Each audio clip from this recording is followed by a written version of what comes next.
Did you know with the Leatherman Wave and Surge, you know the tools just from the feel of the outside tools? This is serrated. You can feel the finger grooves of a serrated blade.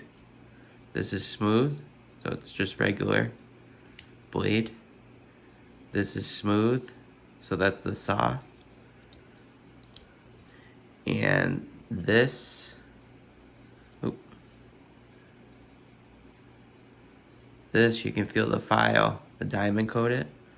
So that's the diamond coated file. Pretty cool. That's with the Leatherman Wave. With the Surge, it's very similar. If you feel this, it's a smooth knife.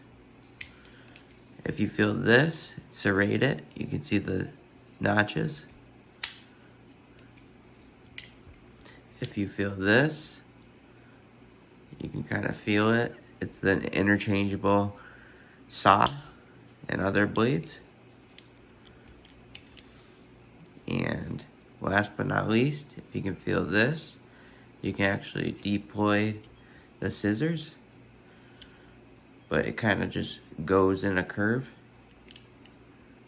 So that's pretty easy to tell.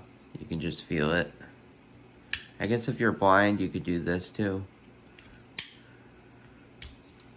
Pretty cool. Just wanted to let you guys know about this, because I didn't know for a while. And thank you for watching. Hope you subscribe.